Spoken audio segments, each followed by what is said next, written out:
All right. I just want to check in and see if my screen is still being displayed. Okay, great. Thank you.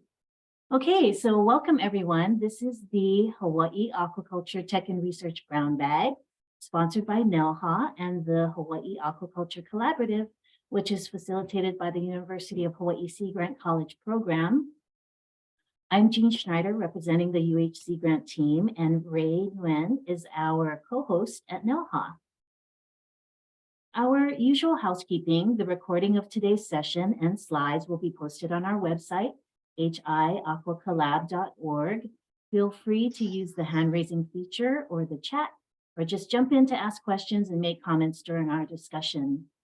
A little sneak peek at our upcoming sessions on June 14th. Uncle Wally Ito will join us to discuss the importance of limu and how and why it's being cultivated at the Anuenue Fisheries Research Center.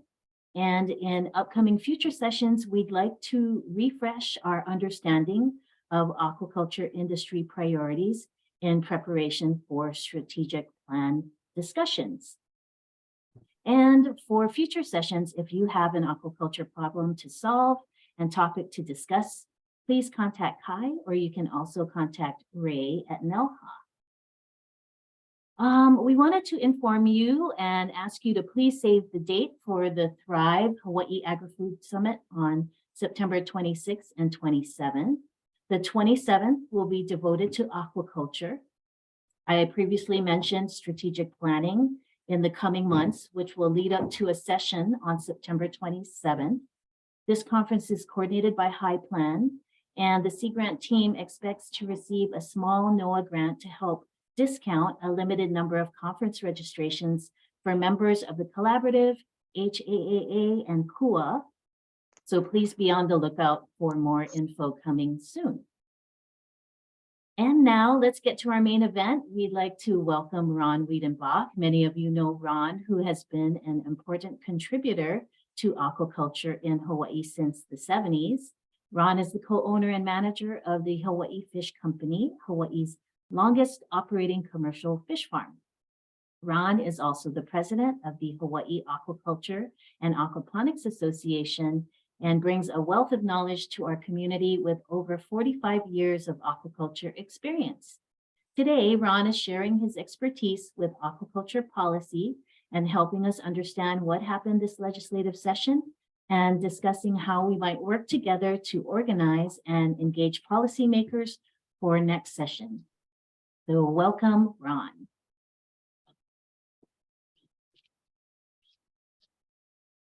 Okay, Jean, will you be advancing slides or can I? Oh, I got it on my end. Thank you, Ron. Okay. Well, thank you. I don't think I've ever been called the main event before. I feel like I'm at a wrestling match or a boxing match, but anyway, it's so I'm here in my capacity of representing the Hawaii Aquaculture Aquaponics Association, which has been around in various forms since 1975. Most of you are familiar with the organization, but we are a member of the National Aquaculture Association as well, and we try to provide a unified voice of regarding our industry to government, both state, federal, and county, and is a clearinghouse to disseminate information to our membership, through our news alerts, through workshops and conferences, which have not been occurring due to COVID and so forth. And then active participation in CTSA, Sea Grant, NOAA's SK program, CTAR, PACRAC, Farm Bureau, Local Food Coalition, and in legislation, which will be the focus of today's presentation. Let's go to the next slide. So I've organized this based on our the priorities that the collaborative came up with last session. I could make this a 15 second presentation by saying that no aquaculture bills, good or bad, made it through this session. But I think it'll be informative to go through these briefly, step by step, to understand how these bills were received by the legislature and inform our efforts for the next session. The legislative process is organized biannually. So this year was the first year of the 2-year process. And it's actually not uncommon for bills to take a number of years to work their way all the way to the end. But so we originally came up with 9 priorities.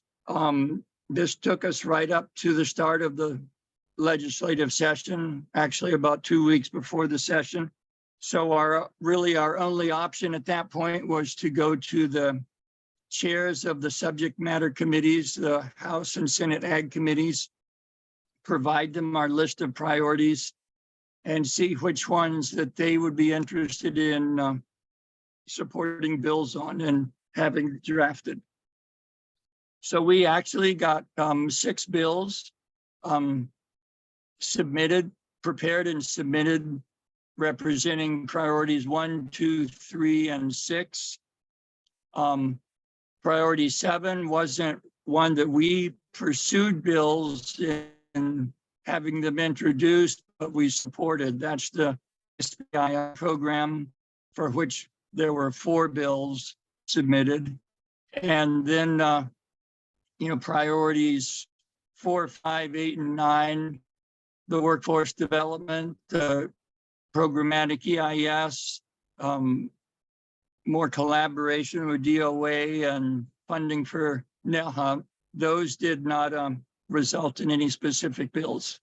So let's start with priority 1 on the next slide and work through this.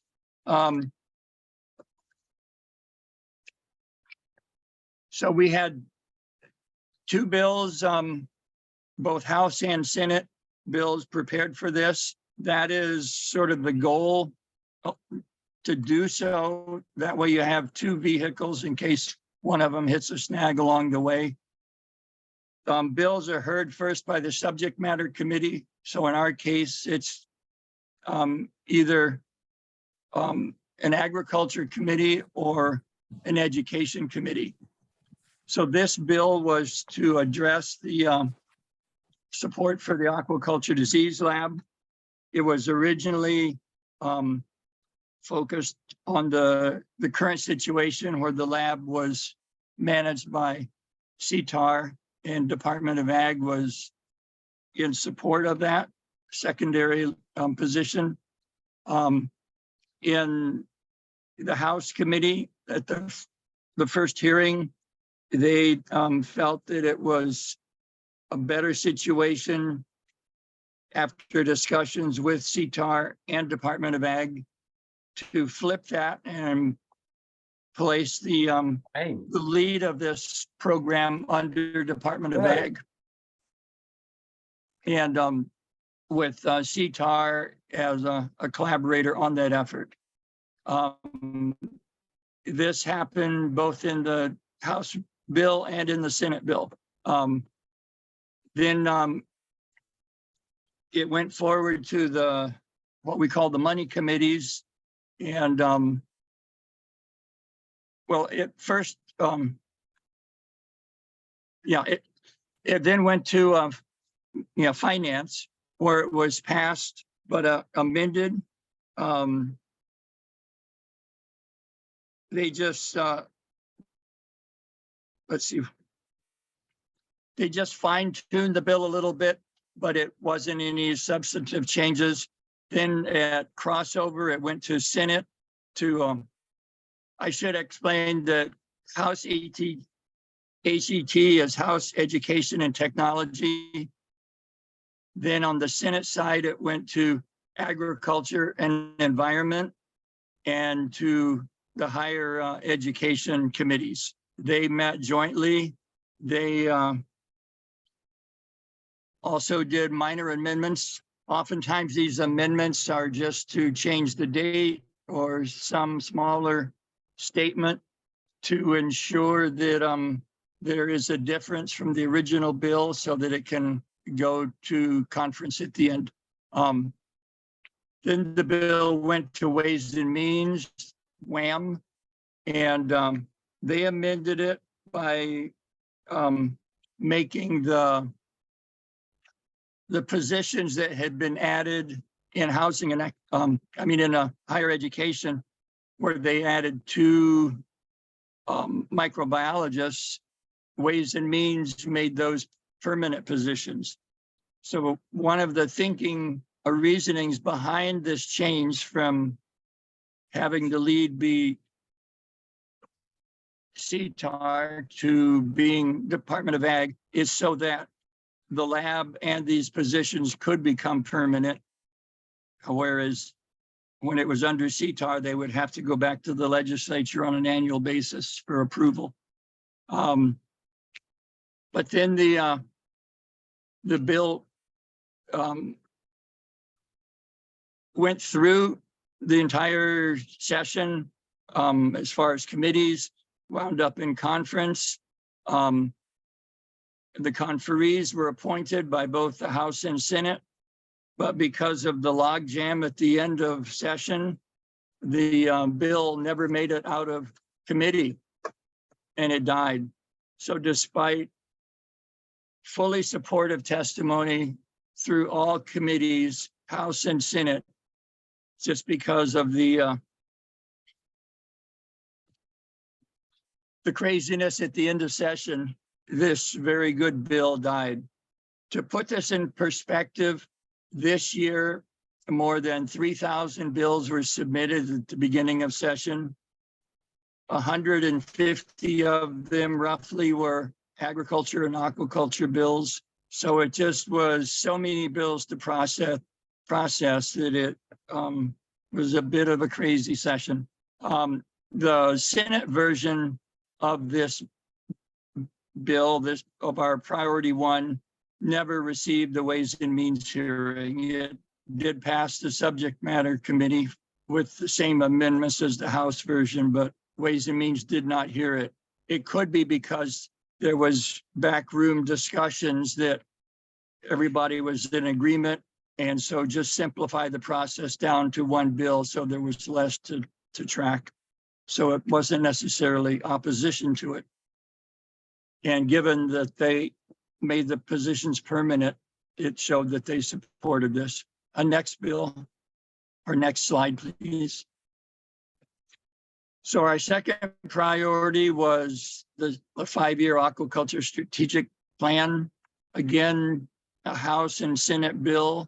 This was by higher education. They amended it to mainly to make it clear that this was a statewide priority and not just a university priority, but finance, FIN, chose not to hear the bill.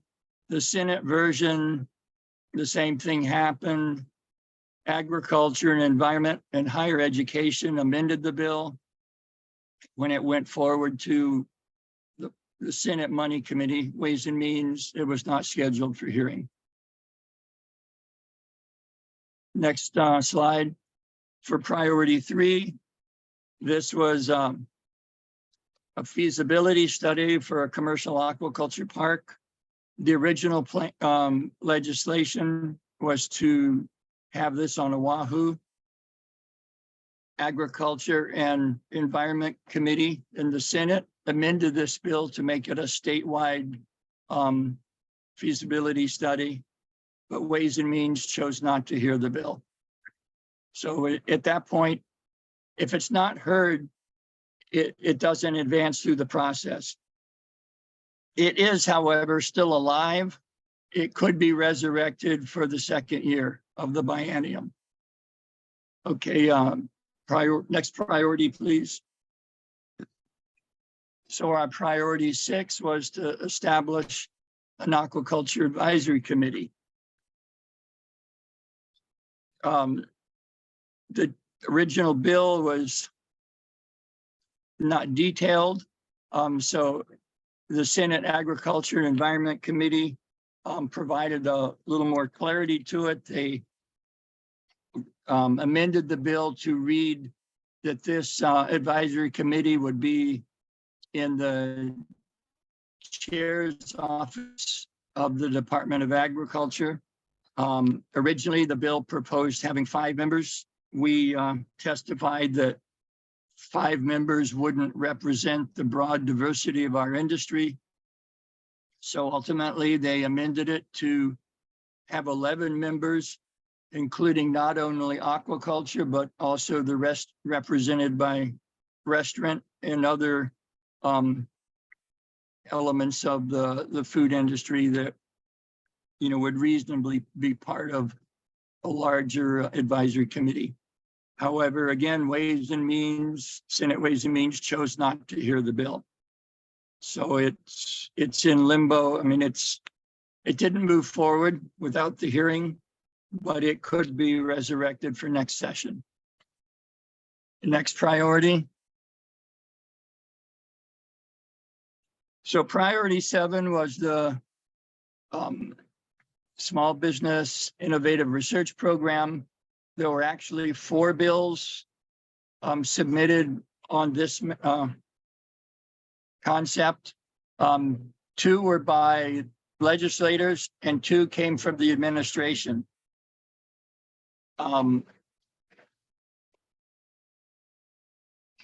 So House Bill 395 was amended by Economic Development, but when it went to the House Finance Committee, they heard it and then chose to defer it. That means it couldn't be brought back up later this session. I believe that it could still be resurrected next year, but that may not be necessary. The Senate it's Energy, Economic Development and Tourism, EET, passed the bill unamended. Ways and Means chose to not hear it. But on the administration side, the governor has submitted House Bill 999. This was a more comprehensive bill to address multiple technology needs, not just the and programs, not just the Small Business Innovation Research Program. It included manufacturing and so forth. The Senate, when this bill went through economic development and passed finance unamended and switched over to the Senate Energy, Economic Development and Tourism, they broadened the bill, and as did Ways and Means, to include some naval research programs and other programs. Ultimately, this bill became a large bill, and it didn't increase the amount of money for the small business, the SBIR program, but it did allocate $2 million for the program, which is what it has been in the last year or so. Requests came in testimony to raise it to $5 million, but that did not happen. The committee conferees from House and Senate were selected. They agreed on Senate Draft 1, which I believe finalized the money amounts and put the effective date being this year rather than the year 3000, which is often used to guarantee that bills will go to conference. And then this has been transferred to the governor to approve or veto. Given that this bill was originally introduced by the governor's office, I imagine that it'll go all the way. Next slide.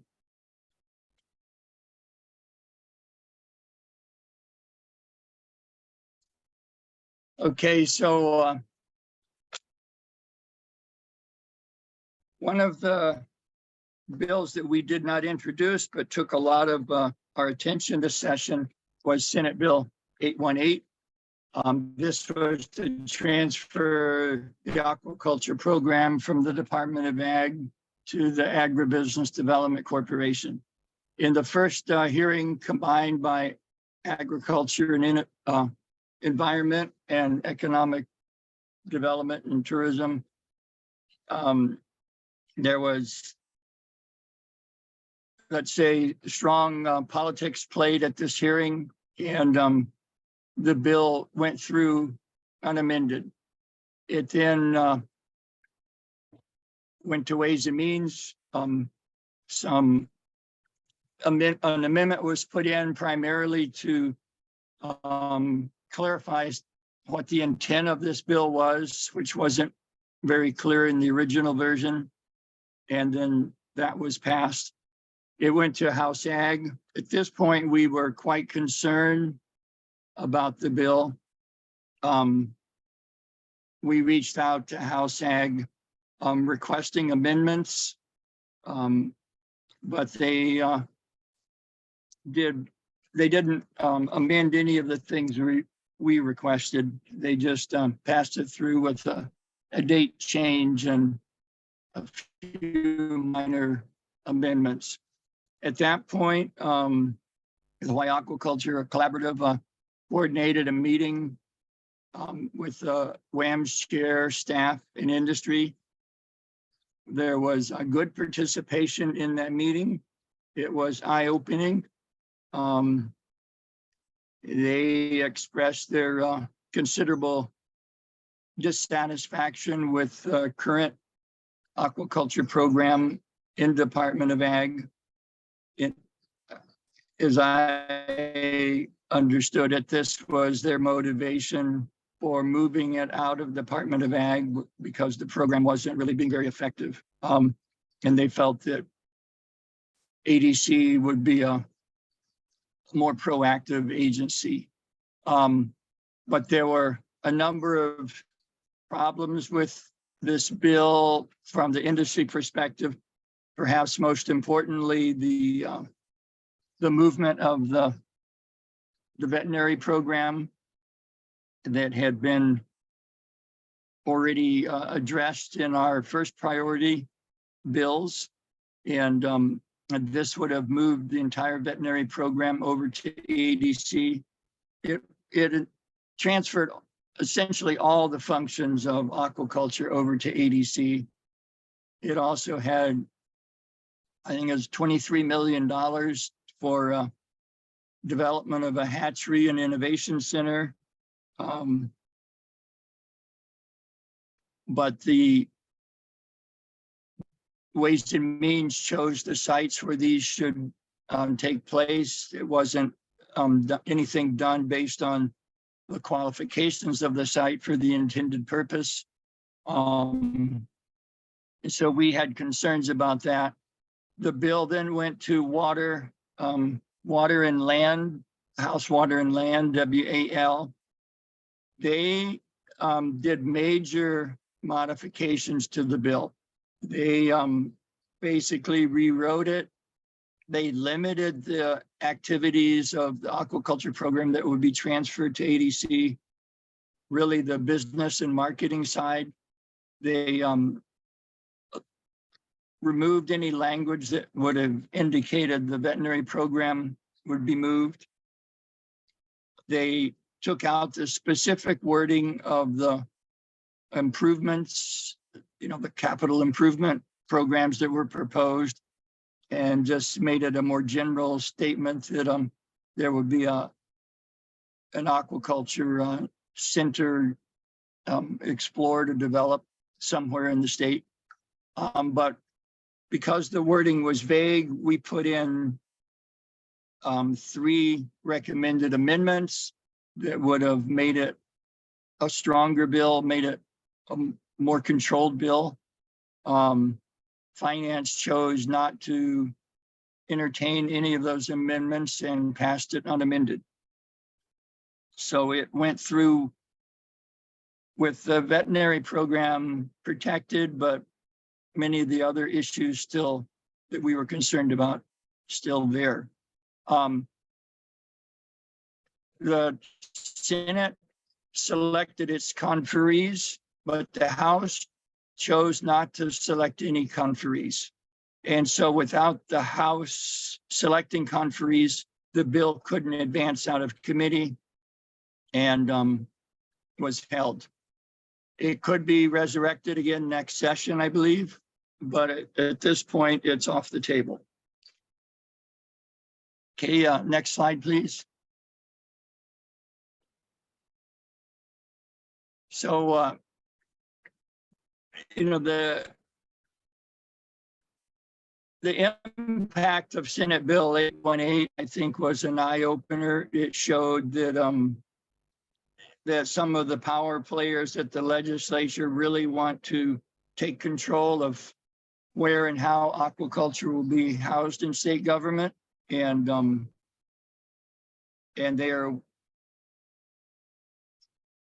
they seem to put a lot of effort into having it go the way they wanted it to go.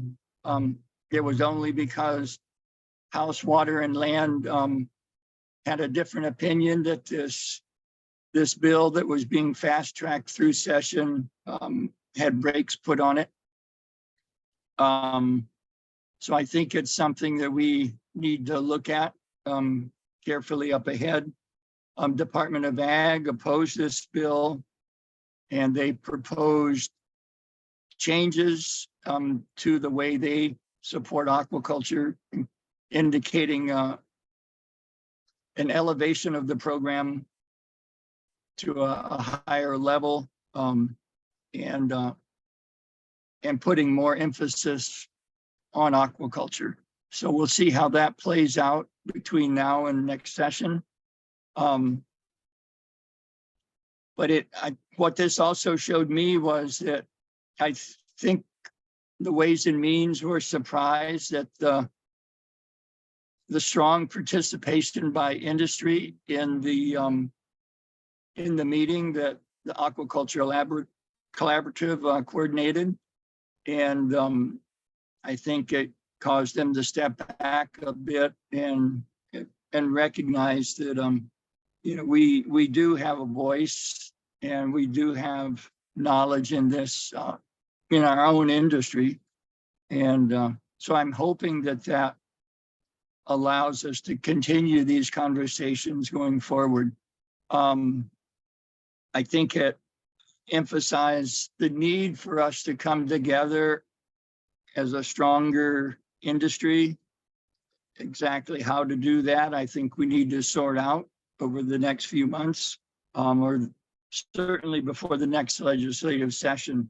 It also made it clear to me that we need to start having meetings with legislators by the end of the summer, early fall, to get them on board for the initiatives that we really want to push based on these priorities that we've already come up with and any new ones that we might have. Because once the legislators, the session is underway, it's just moving too fast.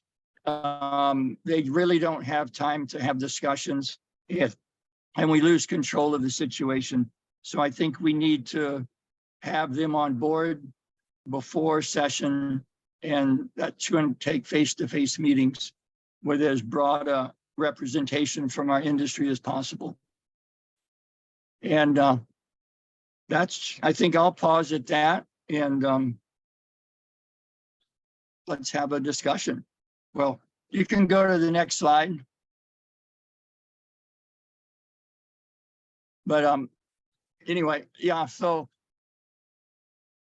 HAA certainly would like to be part of that. One of the things we recognize is that the work done by the collaborative has been very effective, and the current membership and board directors in the Aquaculture Association are getting more and more white hairs. So we really need to bring our industry together in some manner. Ideally under the Aquaculture Association, since we have a 45-year history with the legislature. But the important thing is that we present a unified voice going forward. Okay, that's my take on it. Please, let's weigh in. Thanks so much, Ron. Let's check in to see if anyone has some comments or questions. Feel free to hop in. And I did note that we had Parker here joining us from the Senate WAM committee staff. And Parker, I wonder if we can call on you to see if you might have some additional insights from the legislators' perspective. I wouldn't say insight, but I do want to just tag onto the comment that Ron had mentioned for the latter half of his presentation. I do think that is a good idea. That's one thing that we do encourage, especially throughout the interim, for any type of legislation that you folks plan to try to get introduced during the legislative session. We do encourage stakeholders to reach out to lawmakers, especially the committee chairs ahead of time during the interim, just to make sure that everything is kind of squared away. Because as I mentioned, yeah, things do get a little bit hectic during the session, and it's just harder to schedule meetings and schedule face-to-face conversation with some of our senators over here. And so yeah, I would just advocate that. That's a big thing that because during the interim we can really do a lot of work as far as planning how we want to move the bill through the session, and so just being able to plan ahead and be as prepared as possible going into session just makes it all run a little bit smoother. Thanks for that helpful tip, Parker. So summer is a good time. Thanks for clarifying that.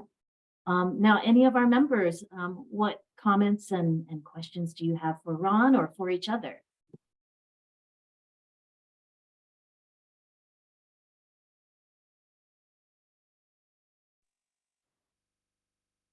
Hey, Gene, could I jump in for a second? Thanks, Nate. Yeah, so Nathan Sow, I work for Jamestown Seafood. We run a hatchery over here in Nelha, oyster hatchery.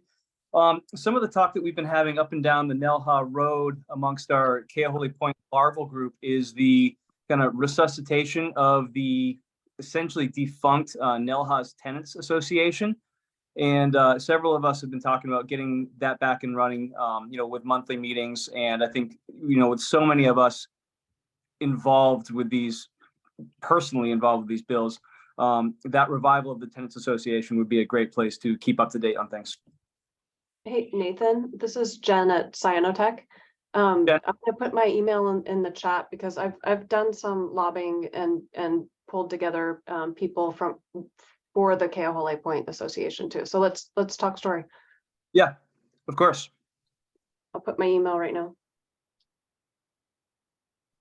And this is Ron. In earlier years, the Keohole, the Tenants Association, the Nelha Tenants Association did have membership on the HAA board, generally is represented by Cyanotech.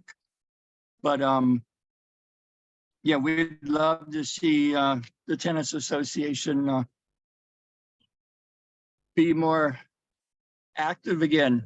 You're where most of the industry is occurring, so we need your voice. On that topic, Ron, can I ask you how the establishment, the bill 650, or no, I think it was 650, the feasibility for an aquaculture commercial park, you mentioned on Oahu. How could that detract from NELHA and funding for NELHA? Seems like it could, we already have a commercial park here? Question mark. I mean, just wondering what the thought is around that. Well, I think Nelha was, I mean, John Corbin should weigh in at some point on this, I believe, but Nelha was, I believe, envisioned to be the first such park in the state. There were prior studies, decades ago of a statewide assessment of other locations that could follow if Nelha was successful. I think the ultimate goal was to try and have a park on each island that conditions warranted and interest warranted. I don't think it was viewed as competition, but more the fact that Nelha has finite space, and at some point all that space is going to be filled, and we need to be looking forward to where the industry can continue to expand. Understood. Thank you. Maybe, this is John. Maybe I could just add to that. I think my understanding is Nelha is getting filled up, and the costs of expanding Nelha elsewhere or even on the Big Island are going to be significant. Having another park would probably have different uses. Freshwater, for example, would be a priority, and I think our feeling is that there is enough interest in state and out of state that there should not be an issue with competition with Nelha. At least that would be my feeling.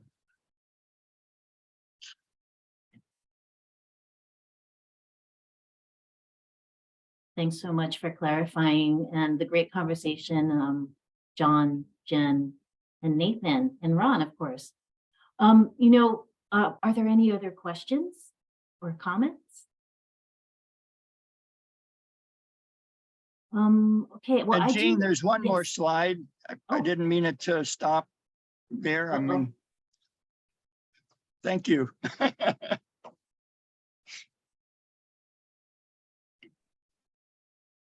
Yeah, thanks, Ron. And, I did want to point out, among the priorities that didn't get forward through the legislature, one of them was supporting workforce development for aquaculture.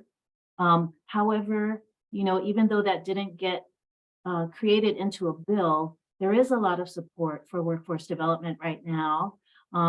Annie Rosa, who's on the call today, the lead for a NOAA workforce development grant that we hope to hear any day now about whether we receive that. We've been collaborating with the Maui Economic Development Board and their STEMworks program to get some interns into your facilities.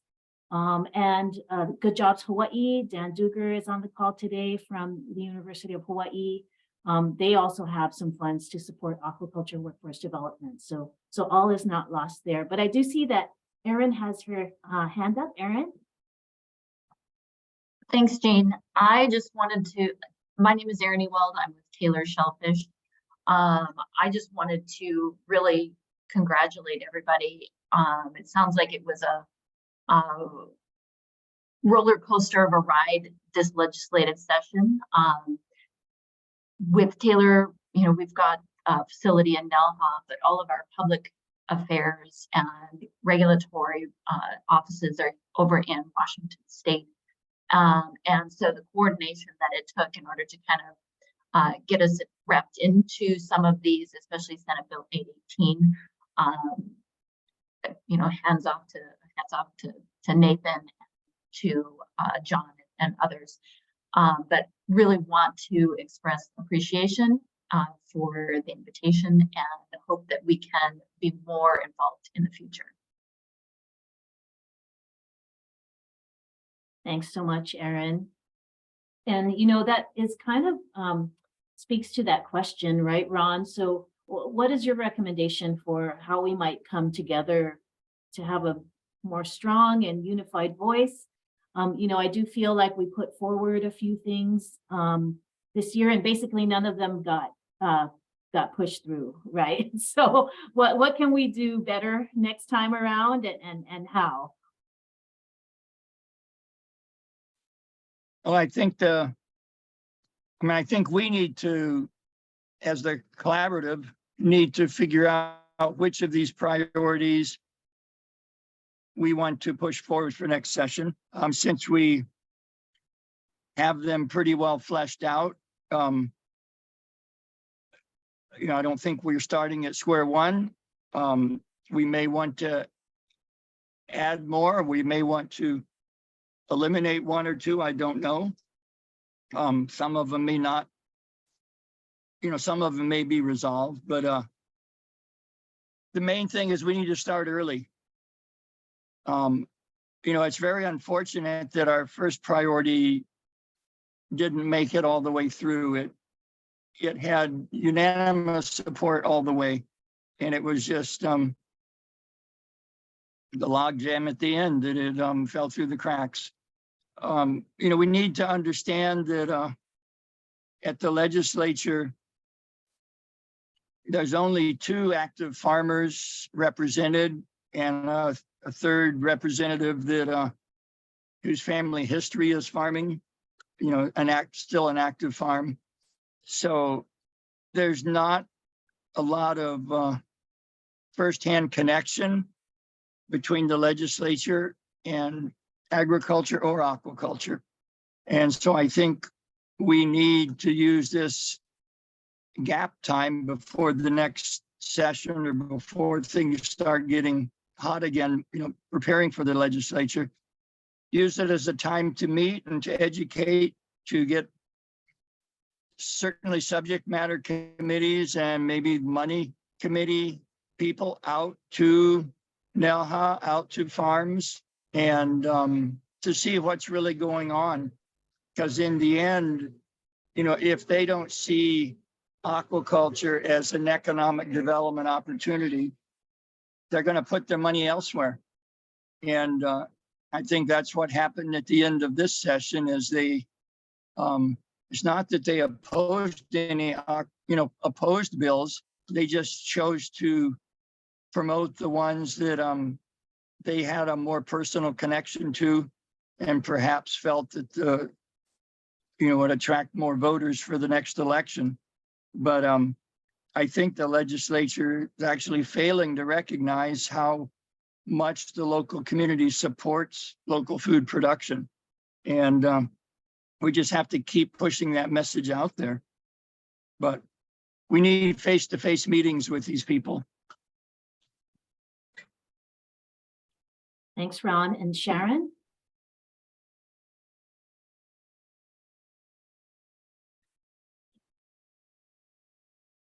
Hello, can you hear me? Yes. Okay, so thank you. Ron, you did a great job. I think everyone should be aware that 818 would have probably sailed on through to the end if it wasn't for the fact that the champion of the bill unexpectedly passed away. So that is one of the things I wanted to bring up, but it's kind of like the elephant in the room. And the reason I bring it up is it's very likely to sail through next time. It's, I don't see any, unless, of course, Ron's suggestion is taken seriously. And that is that we get together and we meet and we find out what it was that brought 818 to the forefront. What did the Senate see was the failing of the Department of Agriculture to make them act so boldly and so broadly to take it away from us? I mean, are we failing that badly? I mean, what is it that created this? I mean, I've been with the department 15 years, but only took the chair position officially at the end of March. So if we are successful, and I think the industry should push to be more recognized, not in ADC, not a Department of Ag, but a different department, like the department or within Department of Ag, their own division, so that you can really focus on the needs of the aquaculture industry. I believe that. But in the meantime, if you have a division, you need to find a leader. So talk among yourselves, who do you know in the mainland that might be able to come down and and really give us direction on an aquaculture program. Who has the experience? Really knows how to run an aquaculture program from a division level. And I think that would help if we can go back to the Senate. We all meet, talk about what it is. I want to hear what you think, why the Senate Bill 818 was just sailing on through, despite some of the testimony. So thank you, Ron. I fully support the chat time. Let's be bold. Let's say, let's go ahead and form our own division, division of aquaculture within the Department of Agriculture, and have a plan for it. I think they were bold. I think we need to be bold too. And that's it. Thanks so much, Chair Hurd. Thank you so much for your comments. I love it. Let's be bold. And Maria, please. Aloha. Ron, I want to thank you for an excellent presentation and for all that HAA has done over the past session to promote these initiatives. I just wanted to mention that I think, unfortunately, those of us in East Hawaii are often forgotten. We are actually the strongest force in aquaculture within the educational realm in Hawaii. And we also have 15 highly qualified employees that are very keen to lend their energies to any initiative. So if there's a way that all of us can be included, we'd really appreciate it. I also want to say that I think the aquaculture workforce training initiatives are great. We do have an existing program. We'd be happy to support any initiatives to get more support for that across the UH system. So please let us know how we can support your efforts. Thank you. Thanks so much, Maria. Yes, that's wonderful. We know you have such a strong program out there, and yeah, we are all going to need to join together. Well, it is a little past our time, and I'm wondering, are there any final comments or questions for Ron or anyone else? Raise your hand again. I don't think you. Hi, this is Greg Barber. Oh, aloha, Greg. Hi, I just wanted to say, I know Ron, I was kind of around the halls there, and I know Ron spent a lot of time. And I talked to him several times. It was a roller coaster. I'll agree with that. On the upside, I did want to say that we requested money to do an environmental impact statement for an offshore R&D research corridor. So I think some of our success is because we did the environmental studies a long time ago. So we're to some extent pre-permitted, or we can facilitate companies coming in here quickly without doing a lot of studies. And so we want to replicate that for an offshore R&D corridor. So that would be offshore of here. And so I think that has some potential for the future. I just want to say that. Thanks so much for sharing that, Greg. That is wonderful news. All right. Well, I think what we'll do as an action step is we'll coordinate a meeting next month. It's already May 17th. So I would think sometime in June, early June, that we'll get together and kind of marshal our forces around and organize what we can do for next session, along with our industry priorities. And I think that all aligns with strategic planning. And so you'll be hearing from us soon about the conference registration discounts, as well as the next meetings. But thank you all so much for participating today. It was wonderful to see you all. And until next time, thank you. Aloha, ahui ho.